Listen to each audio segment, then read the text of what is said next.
What are some of the new attack methods that are coming out? All right. I think it's very important for us to kind of start off with something that I've mentioned a few times now, AI coercion. So this is when we're talking about the AI being within the house itself, having the agents, having the chatbot that we are talking to on a day-to-day basis. These can be manipulated quite effectively as well. I mean, one of the tricks that we've seen is you can get an AI chatbot to start to produce malicious code for you if you either speak to it for long enough, if you either get it to look at it from a different perspective. So if you are saying, I'm looking to defend my environment, this is what I've got, this is what I've got. How do I make sure that I've got no gaps? Where are the areas that I would think that somebody would attack? If you take that approach, it will start to give you breach tactics in terms of how to get into your environment.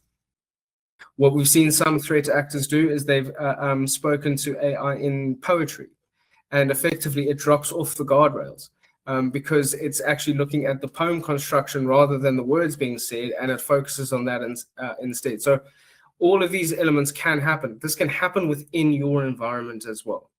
If somebody's got access to yours or a staff member's private AI that they've got a link onto and they've got the password, they can start to put in some of that malicious code. They can start to put in some of that prompt injection to make sure that your AI is no longer just working for you at the moment, that it will look for data, that it can send that data off. Okay. And then we've got threat actor group accelerations. Now, I'm sure that a lot of you have seen in the news that we're seeing bigger and bigger breaches nowadays. It's no longer a couple of 100,000 accounts were breached. It's a couple of 100 billion profiles that have been scraped off of the internet that have been taken. We're looking at these tools and saying that they're wonderful for productivity. So are threat actors. Okay. They are now able to use these tools to expand their abilities far further. They no longer need to go and do that research that they did before. They have an agent that they would have built that'll go and do that for them. It will qualify weak leads for them. If they've got an instruction to go and say, go and poke a few businesses and tell me which ones don't have robust security. Threat actors now have a list of perfect targets to go after. They pass it off to another agent and say that list of 10,000, go attack all of them at once now. All right. These groups are getting smaller. They're getting more sophisticated. The problem is the cybersecurity market is very big. The cybercrime market is $10.5 trillion. If it was a country, it would be the third largest economy in the world. Okay. We are able to catch less than 1% of these people. And it's not because we don't have the right tools in place, it's because they're attacking from different countries, and bureaucracy can sometimes get in the way of us actually being able to track people down.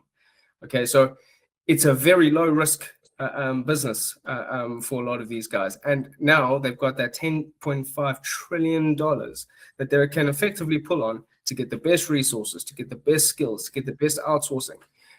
One of the biggest problems that we're seeing now is effectively the org charts that we're seeing from these threat actor groups. You'll have 3 to 5 core members of a team.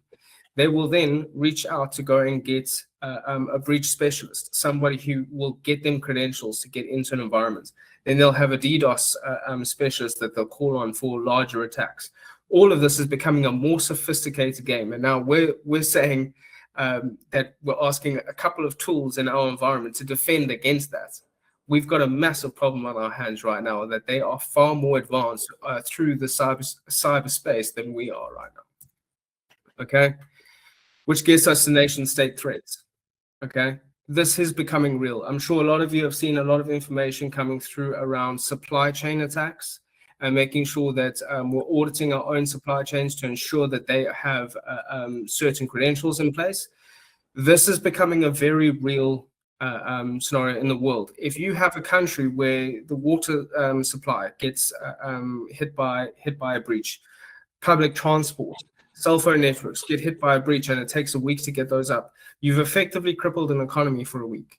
Okay, that becomes a very difficult thing to come back from. This is becoming more and more of a problem that we're seeing now. You know, there's always the usual suspects when we're having a look at this, but there's new suspects that are coming through now. with the rate that all of this is accelerating, you don't need to be a nation state to be able to attack the way a nation state would. It's becoming easier for these threat actor groups to be able to do this. So it really is imperative that we take cybersecurity very seriously right now. And that's why compliance and regulation is becoming very, very stringent around all of these spaces.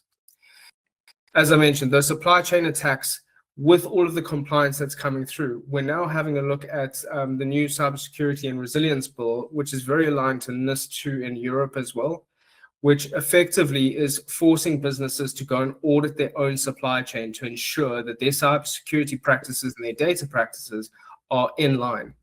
The problem with this is if you've got a supplier who has no security around them and they are API linked into your business, or they are constantly sending you emails, you're creating a vulnerability in that environment. So it's becoming more and more of a challenge nowadays to defend against those. So effectively, they're pushing it on the business to go and audit their own supply chains to ensure that you are as secure as you believe that you are.